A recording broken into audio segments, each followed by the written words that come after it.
Hello बच्चों, तो कैसे हैं आप लोग। आशा करते बच्चे स्वस्थ होंगे, मस्त होंगे और अपने पढ़ाई में एकदम व्यस्त होंगे। तो बहुत सारे बच्चों की एक भारी डिमांड थी कि भैया इंग्लिश में बहुत प्रॉब्लम हो रही है, क्योंकि हम लोग हिंदी मीडियम के बच्चे हैं तो इंग्लिश हमें बिल्कुल समझ नहीं आ रही कि इंग्लिश की तैयारी कैसे करें।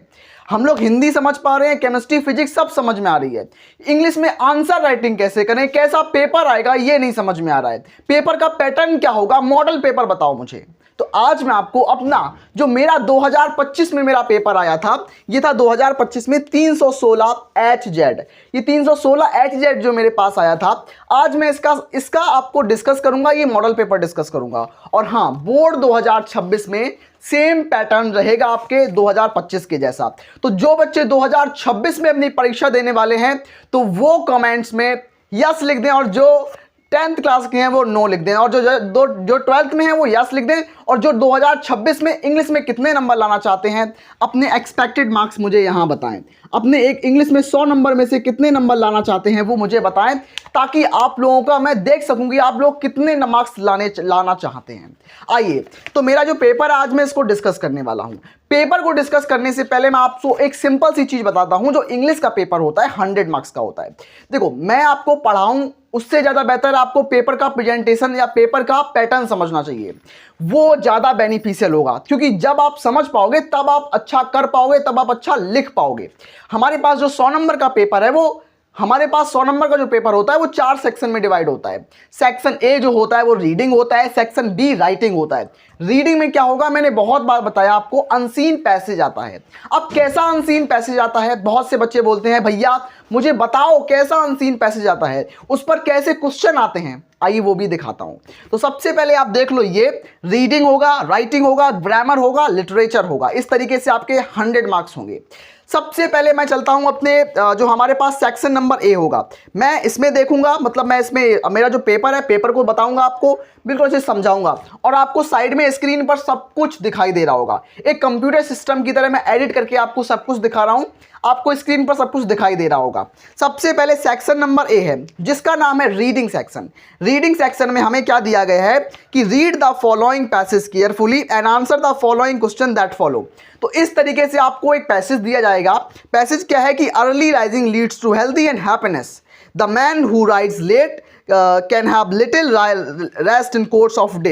एंड ये पूरा पैसेज दिया गया है आपको पहले पैसेज दिया गया है, और उसके आधार पर आपको आंसर्स लिखने हैं क्वेश्चन के। तो क्वेश्चन कौन से हैं, क्वेश्चन आप देख लीजिए, आपको स्क्रीन पर दिखाई दे रहे होंगे क्वेश्चन क्या है। क्वेश्चन हमारे पास दिया गया है, why is early rising better than the rising late. मतलब सुबह जल्दी उठना क्यों फायदेमंद है लेट उठने से, ये आपको बताया गया है। क्वेश्चन है कितने नंबर का, 3 नंबर क्वेश्चन है, सिंपल सा क्वेश्चन, और इसका आंसर जो है वो पहले लाइन में ही छुपा हुआ है। इस तरीके से आपको क्वेश्चन आएगा। Second question, why do some thinkers burn the midnight oil. ये बिल्कुल सिंपल क्वेश्चन होते हैं, बहुत से बच्चों को टफ लग रहे होंगे, टफ नहीं है। थर्ड क्वेश्चन क्या है कि what are the advantage of the both morning hour and the midnight hour. ये हमारा तीसरा यानी कि सी नंबर क्वेश्चन है, और ये क्वेश्चन भी 3 नंबर का हमारे पास है। डी क्वेश्चन क्या हमारे पास है, what is the effect of health on one's work. किसी भी चीज की हेल्थ, मतलब हमारी हेल्थ का हमारे काम पर क्या प्रभाव पड़ता है। तो बिल्कुल सिंपल सा हमें पता है, अगर हम हेल्दी होंगे तो अपना काम अच्छे से कर पाएंगे, अगर हम अनहेल्दी होंगे तो अपना काम अच्छे से नहीं कर पाएंगे। यही सिंपल चीजें आपको करनी है, और कैसे करनी है, एक ट्रिक के साथ। बिल्कुल जब मैं आपको अनसीन पैसेज की प्रैक्टिस कराऊंगा तो ऐसे नंबर पूरे मिल नहीं जाएंगे, क्योंकि बहुत सारे बच्चे हैं। यूपी बोर्ड में 54 लाख बच्चे अपीयर होंगे, तो 54 लाख टॉप रैंक में नहीं आ पाएंगे। अगर आपको 54 लाख बच्चों में उनको रौंद कर आगे निकलना है, अगर आप चाहते हैं टॉपर लिस्ट में अपना नाम रखना, तो बस एक डिसिप्लिन आपको फॉलो करना पड़ेगा। वो क्या है, वो है अनसीन पैसेज को सॉल्व करने की एक ट्रिक होती है। मतलब जब आप आंसर राइटिंग करते हैं तो सबसे पहले आपको एक लाइन, मेरा कोड वर्ड होगी, मेरी कोड वर्ड होगी, to the view of the writer of the above passage. इस तरीके से मैं बताऊंगा, on the view of the writer of the above passage. इस तरीके से मैं आपको थोड़ा अपने स्टाइल में आपको आंसर लिखना सिखाऊंगा। शुरुआत में बस मेरी एक ट्रिक आपको यूज करनी है, उसके बाद आपका जो मन हो वो लिख देना, नो मैटर। और उसके आधार पर एग्जामिनर के पास इतना टाइम नहीं होता कि बहुत अंदर तक जाए। आप बस कीवर्ड्स की सहायता से, जैसे कि जैसे कि इसमें मिडनाइट ऑयल लिखा है, जैसे कि बी ऑप्शन में लिखा है, बी क्वेश्चन में लिखा है मिडनाइट ऑयल, तो मिडनाइट ऑयल का एक कीवर्ड ढूंढो कहां पर पैसेज में मिडनाइट ऑयल दिया गया है, और इसके बेस पर आप बिल्कुल आसानी से उसके आसपास का आंसर लिख दो। अगर आपको कुछ भी नहीं आता उसके आसपास का आंसर लिख दो, और जो मैं ट्रिक बताऊंगा उसको सबसे पहले लिख दो, शुरुआत में लिख दो, आपको 3 नंबर पक्के मिलेंगे। उसके बाद हमारा जो ई नंबर क्वेश्चन है वो क्या है, इसमें सबसे पहले आपको अपोजिट वर्ड दिया गया है, मतलब वोकैबुलरी है, उसके बाद आपको एंटोनेम पूछा गया है, उसके बाद आपसे सिनोनेम पूछा गया है। तो इसीलिए मैंने सिनोनेम्स कराए हैं आपको बहुत सारे, एंटोनेम कराए हैं बहुत सारे, और मैंने इसीलिए आपको एंटोनेम, सिनोनेम, अपोजिट वर्ड्स, ये सब मैंने सब कुछ कराया है और कराऊंगा भी। जो बच्चे बोलेंगे आगे कराओ मैं दोबारा कराऊंगा, ठीक है। तो ऐसे आपका आएगा एक पैसेज जिस पर आपको ई, A B C D E, ये क्वेश्चन मिलेंगे 4 तरीका के, 15 नंबर का हो रहा पैसेज पूरा, ठीक है। अब बात करते हैं section number B. Section number B जो होगा वो हमारा होगा राइटिंग सेक्शन। राइटिंग मतलब लिखना। इसके अंदर हम लेटर पढ़ेंगे, आर्टिकल लिखेंगे। एक होगा लेटर जो कि 10 नंबर का होगा, और एक होगा हमारे पास आर्टिकल जो कि 10 नंबर का वो भी होगा। तो 10-10 नंबर के लेटर और आर्टिकल आएंगे। देख लीजिए, आपको स्क्रीन पर दिखाई दे रहे होंगे जो हमारे पास आर्टिकल है वो क्या है, India's performance on the Olympic games, पहला हमारे पास आर्टिकल है। लेकिन हमें क्या दिया गया है, right an article on any one of the following topic 100 to 150 words. ये बात ध्यान रख लो, आपको आर्टिकल करना है लेकिन 500 शब्दों में नहीं करना, याद कर लो इस चीज को। आर्टिकल करने के लिए बस आपको 100 से 150 शब्दों के बीच में लिखना है, यानी कि 120 शब्द लिख दो या 130 शब्द, बिल्कुल उससे ज्यादा मत लिखो, क्योंकि एग्जामिनर इरिटेट हो जाएगा, वो समझने लगेगा कि आप कॉपी को फिल करने की कोशिश कर रहे हो, तो वहां से आपके नंबर कटने के चांस बढ़ जाते हैं। उसके बाद टेररिज्म और threat of mankind, how to live long and healthy life. तो इन तीनों में से कोई एक आपको करना होगा, ये आपके लिए बेनिफिशियल रहेगा, ठीक है। समझ में आया होगा, मैं आशा करता हूं तीनों में से कोई एक करना है, ठीक है। उसके बाद तीसरा नंबर आपका क्वेश्चन जो होगा वो आपका लेटर पे होगा। किसके ऊपर लेटर आएगा, लेटर आपके 12th बोर्ड में हमेशा एडिटर पे पूछा जाएगा। 2026 में किसके ऊपर लेटर आएगा, एडिटर के ऊपर आएगा। किसके ऊपर, एडिटर के ऊपर लेटर आएगा, वो मैं कराऊंगा, अभी मैंने लेटर नहीं कराया है। जब मैं एडिटर के ऊपर लेटर कराऊंगा तो उसके बाद 10 नंबर आपके मुट्ठी में हो जाएंगे। 10 नंबर की चिंता बंद कर देना आप लोग करना, ठीक है। उसके बाद क्या लिखा है, लेटर आपको साफ साफ दिखाई दे रहा होगा। लेटर में आपको 2 ऑप्शन दिए जाएंगे, आप पहले वाला कर लो या दूसरा वाला कर लो, आपको कोई एक करना है। आपके 10 नंबर आपके मुट्ठी में हो जाएंगे, सिंपल तरीके से कराऊंगा। और हाँ, अगर आप बिल्कुल जीरो है इंग्लिश में तो फिर भी आपको मैं उस लेवल तक पहुंचाऊंगा कि आप सोच नहीं सकते हो, बहुत अमेजिंग तरीके से इंग्लिश सिखाऊंगा। उसके बाद हमारा सेक्शन नंबर सी जो है वो आता है। मैं समझता हूं सबसे ज्यादा इंटरेस्टिंग और नंबर कटने वाला जो होता है पोर्शन, वो सेक्शन सी होता है। अभी तक मैंने लेटर बताया, आर्टिकल बताए, इनमें तो आप बना के लिख दोगे, आपको नंबर 20 में से 15 नंबर तो ऑलमोस्ट मिल जाएंगे। अगर आप बिल्कुल आपको कुछ नहीं आता फिर भी 15 नंबर मिल जाएंगे। लेकिन जब मैं सेक्शन नंबर सी की बात करता हूं, यानी कि ग्रामर की बात करता हूं, तो यहां पर नंबर कटने शुरू हो जाते हैं, क्योंकि इसमें पॉइंट टू पॉइंट हमें आंसर लिखना होता है। जैसे कि सबसे पहले हमारा 4 नंबर क्वेश्चन होगा, choose the correct option to the answer of the following question. इसमें हमें करेक्ट ऑप्शन ढूंढने पड़ेंगे। इसमें हमें 5 क्वेश्चन दिए जाएंगे, उनके 4 ऑप्शन दिए जाएंगे। जैसे कि हमारा पहला क्वेश्चन है, that which can not be corrected is called. आपको 4 ऑप्शन दिए जाएंगे, इनमें से आपको जो सही ऑप्शन लगता है वो आपको छांटना होगा, वो आपको करना होगा। जैसे कि करीजबल, इनकरीजबल का मतलब होता है जिसको सही ना किया जा सके, तो इसका डी ऑप्शन जो है वो बिल्कुल सही हो जाएगा, ठीक है। इस हिसाब से आपको करना है। और कैसे कॉपी में लिखना है, चारों ऑप्शन नहीं लिखने, कॉपी को किस तरीके से लिखना है मैं बताऊंगा, लेकिन ग्रामर को अच्छे से तैयार कर लो, ग्रामर को किसी भी हाल में तैयार कर लो। उसके बाद आपका बी नंबर क्वेश्चन क्या होगा मैं बताता हूं अभी। देखिए, आपका बी नंबर क्वेश्चन जो होगा, सबसे पहले क्वेश्चन किस पे आएगा, 1 वर्ड सब्स्टिट्यूशन पे, अनेक शब्दों के लिए एक शब्द पर। उसके बाद ईडियम एंड फ्रेजेस पे आएगा, मुहावरे और लोकोक्तियां जिनको हिंदी में बोलते हैं। B question idiom and phrases पे आएगा। अब बोन ऑफ कंटेंशन, इसका मतलब क्या होता है, झगड़े की जड़, तो इसका क्या हो जाएगा, 3rd नंबर ऑप्शन हो जाएगा, रीजन ऑफ क्वेरल, मतलब झगड़े की जड़। इस तरीके से आपको एक आएगा सब्स्टिट्यूशन, उसके बाद एक आएगा आपका फ्रेज। ईडियम एंड फ्रेज होते हैं ना, अगर आप लोग बोलोगे तो मैं कल ही पढ़ा दूंगा ईडियम एंड फ्रेज, जितने पढ़ा दूंगा जितने आपके बोर्ड में आते हैं, और आप लोग मुझे बताओगे कि भैया मुझे कल ईडियम एंड फ्रेज पढ़ाओ, ग्रामर जल्दी कंप्लीट कराओ, तो मेरे अंदर एक एनर्जी आएगी, तो मैं पढ़ाऊंगा, बहुत एनर्जी से पढ़ाऊंगा, दोबारा से लंबी लंबी क्लासेस लेके आऊंगा। उसके बाद आपको सी ऑप्शन जो है, सी नंबर क्वेश्चन में आपको सिनोनिम पूछा जाएगा। सिनोनिम पूछेंगे, जैसे कि फ्रैंक लिखा है, फ्रैंक के 4 ऑप्शन दिए जाएंगे आपको, उनमें से आपको सिनोनिम ढूंढना है। सिंपल है, बिल्कुल सिंपल है, बहुत टफ नहीं है। और हाँ, एक क्वेश्चन सही करने पर आपको 2 नंबर मिलेंगे। 5 ऑब्जेक्टिव मिलेंगे तो 5 के 10 नंबर हो जाएंगे। अगर आप सही करते हो तो 10 नंबर, अगर आप गलत करते हो तो पूरे 10 नंबर कट जाएंगे, आपको 0 नंबर मिलेंगे। इस बात को भी याद रखना, ये बहुत अच्छी चीज होती है, यहां पर पूरे फुल मार्क्स मिलते हैं अगर आप सही करते हो तो। उसके बाद डी ऑप्शन में क्या आएगा, डी ऑप्शन में एंटोनिम आएगा। उसके बाद ई ऑप्शन में क्या आएगा ई ऑप्शन में आएगा सिंटैक्स।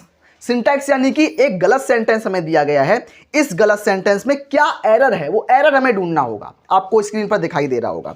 उसके बाद हमारा 5वां नंबर क्वेश्चन होगा, उसमें क्या लिखा होगा, हमें ग्रामर की बात करें ना, ग्रामर की 5वां नंबर क्वेश्चन क्या है कि change any one of the following into indirect narration. आपको 2 सेंटेंस दिए जाएंगे और दोनों सेंटेंसेस में आपको केवल एक करना है, दोनों नहीं करने हैं, केवल एक करना है। उसमें लिखा है change any one of the following. बहुत से बच्चे दोनों कर देते हैं, दोनों करोगे तो आपका समय बर्बाद होगा, आपके समय की बर्बादी होगी, केवल एक करना है, ठीक है। वो आप कोई भी करो, आपके ऊपर डिपेंड करता है, ठीक है। उसके बाद आपका बी नंबर क्वेश्चन क्या है, combine any one of the following as directed. जैसे कि मेरे पास एक सेंटेंस है कि he was tired he could not run, तो इसको सिंपल सेंटेंस में चेंज करो, केवल एक करना है। या फिर आपको दूसरा सेंटेंस दिया गया है the thief was punished the thief was find, इसको कंपाउंड सेंटेंस में चेंज करो। तो सिंपल है, पहले वाले को सिंपल में चेंज कर दो, अगर आपको नहीं आ रहा है तो दूसरा वाला कर दो कंपाउंड में चेंज। 2 नंबर हैं पक्के, बस करना एक है, आपको दोनों में से करना कोई एक है। सिंपल तरीके से पैटर्न समझ में आ रहा होगा तो प्लीज़ एक लाइक कर दो, क्योंकि मैं एक्चुअल में बहुत गर्मी में पढ़ा रहा हूँ, रियल बता रहा हूँ, आप लोगों को बहुत स्ट्रगल कर रहा हूँ। आप लोगों को बस इतना करना है, अगर आपको पैटर्न अच्छा लग रहा हो, मेरा एक्सप्लेनेशन अच्छा लग रहा हो, तो प्लीज़ एक लाइक करना, अपने दोस्तों को बताना जरूर, ठीक है। अब बात करते हैं सी नंबर। सी नंबर में ट्रांसफॉर्मेशन आएगा। इसमें भी वही होगा कि हमें 2 सेंटेंस दिए जाएंगे, पहले वाले को हमें कंपैरेटिव डिग्री में चेंज करना है और दूसरे वाले को हमें इंटरोगेटिव डिग्री में चेंज करना है। सिंपल है। डी ऑप्शन में क्या होगा, डी ऑप्शन में होगा correct any one of the following sentence. तो इसमें क्या होगा, correct any one of the following sentence, correct any one of the following sentence. इसमें से आपको ढूंढना है सही, जैसे कि death is preferable than T. तो प्रेफरेबल के बाद मैंने बताया, प्रेफरेबल के बाद देन नहीं आता है, प्रेफरेबल के बाद टू आता है। तो that is preferable to, that is preferable to T, to T हो जाएगा, ठीक है। लास्ट में क्या दिया गया, लास्ट में आपको दिया गया है कि use any one of the following pair of words in your own sentences to make the difference clear. तो आपको इन दोनों होमोफोन्स में से, एम्पायर है, एम्पायर, चेक, चेक, तो इनमें से आपको ढूंढना होगा कि इन दोनों की मतलब बताना, हिंदी नहीं लिखनी है इनकी, इन दोनों के बीच में हमें सेंटेंस लिखनी है ताकि बिल्कुल डिफरेंस जो है वो क्लियर हो जाए, बिल्कुल डिफरेंस क्लियर। जैसे इसमें चेक का मतलब लिखा है, चेक का मतलब क्या होता है, चेक का मतलब जांच करना, और इस चेक का मतलब क्या होता है, बैंक की चेक, CHEQUE, इसका मतलब होता है बैंक की चेक। इस तरीके से बहुत सिंपल होता है, और सेंटेंस आप अपने मन से बना के करोगे, रट्टा नहीं मारना, आपको मन से बना के करने हैं। और 6वां नंबर क्या है, translation of the following passage in Hindi, English. आपको हिंदी का एक पैसेज मिलेगा, उसको इंग्लिश में ट्रांसलेट करना होगा, विच वॉज एक्सट्रीमली ईजी। ये बहुत आसान होता है। अगर आप चाहते हो कि कैसे सॉल्व करें तो मैं आपको बिल्कुल सिखा दूंगा कि कैसे आपको ट्रांसलेशन करना है, ठीक है। अब लास्ट में मैं यही बता रहा हूँ आपको। अब आता है हमारा लिटरेचर सेक्शन, यानी कि section number D, literature section. सबसे बड़ी यूनिट होती है, 40 नंबर की यूनिट होती है, जो कि हमारे सेक्शन नंबर डी में आती है, ठीक है। इसमें क्या होगा, इसमें से कि आपको answer the following question in about 40 words. देखो इसमें क्या होगा, इसमें ए और बी करके क्वेश्चन आएंगे। ए क्वेश्चन जो होगा उसमें दो मिलेंगे क्वेश्चन, दोनों में से कोई एक करना होगा। और बी नंबर क्वेश्चन में, उसमें भी दोनों में से 4 क्वेश्चन होंगे ना। 7वें नंबर में 4 क्वेश्चन है, 4 में से कोई 2 क्वेश्चन करने हैं। एक क्वेश्चन के 4 नंबर, एक क्वेश्चन करेंगे तो 4, 2 क्वेश्चन करेंगे तो 4, मतलब 4 + 4 = 8। तो 7वां नंबर जो क्वेश्चन होगा वो 8 नंबर का होगा। 8वां नंबर क्वेश्चन जो होगा वो कितने नंबर का होगा, वो 7 नंबर का होगा। 8वां नंबर जो क्वेश्चन होगा वो लॉन्ग क्वेश्चन होगा और वो 7 मार्क्स का होगा, 7 मार्क्स। और कितने शब्दों में लिखना है उसको केवल और केवल इन अबाउट 80 वर्ड्स, 80 शब्दों के अप्रॉक्सीमेटली लिखना है, उससे ज़्यादा नहीं लिखना, क्योंकि ज़्यादा लिखोगे एग्जामिनर समझ जाएगा कि आप उस कॉपी भरने की कोशिश कर रहे हो। ज़्यादा लिखने से ज़्यादा नंबर नहीं आते हैं। कम लिखो, अच्छा लिखो, कीवर्ड्स को हाईलाइट करो। याद रखो इस चीज को। और हमारे पास 9 नंबर क्वेश्चन क्या है? 9 नंबर क्वेश्चन हमारे पास क्या है कि read the following extract carefully and answer the following question below. आपको एक स्टैंजा दिया जाएगा, जैसे माई मदर 66 का मिल सकता है, कीपिंग क्वाइट का मिल सकता है, आ थिंग ऑफ ब्यूटी का मिल सकता है, या आ रोड साइड स्टैंडर्ड का मिल सकता है। तो इसमें से आपको 3 क्वेश्चन दिए जाएंगे, तीनों क्वेश्चन तैयार रखना और इन तीनों के सेंट्रल आइडिया याद रखना। सेंट्रल आइडिया भी आता है और 3 क्वेश्चन तैयार रखोगे ना तो मतलब आपके 6 नंबर पक्के हो जाएंगे, पक्के 6 नंबर हो जाएंगे। अब 10 नंबर क्वेश्चन हमारा है सेंट्रल आइडिया पे। सेंट्रल आइडिया 4 नंबर का है, जैसे कि a thing of beauty, and Jennifer tiger, my mother 66। मैंने बोला ना कि अगर आप 3 तैयार कर लेते हो 100% वहीं से आएगा। और 11वें नंबर का क्वेश्चन जो हमारा है वो हमारा एक प्रोज होता है, एक पोइट्री होता है, एक सप्लीमेंट्री होता है। तो अब सप्लीमेंट्री से आएगा, इसमें ए और बी करके आएंगे। तो ए करेंगे उसमें 2 ऑप्शन केवल एक करना है, बी करेंगे बी में भी 2 ऑप्शन है करना है, मतलब 4 + 4 8 नंबर। तो 11वें नंबर का क्वेश्चन जो है वो 8 नंबर का है और 12वें नंबर क्वेश्चन जो है वो 7 नंबर का है। तो इस हिसाब से आपका पूरा मॉडल पेपर रहने वाला है, इस हिसाब से आपका पूरा पैटर्न रहने वाला है। तो आशा करते हैं आज का जो पेपर पैटर्न आपको बिल्कुल अच्छी तरीके से समझ में आया होगा, आपने बिल्कुल अच्छे से बारीकी से समझा होगा।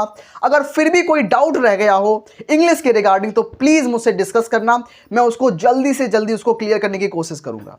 मिलते हैं ऐसी धमाकेदार बेहतरीन अमेजिंग क्लास में, तब तक के लिए धन्यवाद। पढ़ते रहिए, स्वस्थ रहिए, मस्त रहिए और अगले टॉपर आप लोग ही बनेंगे, विश्वास रखता हूं।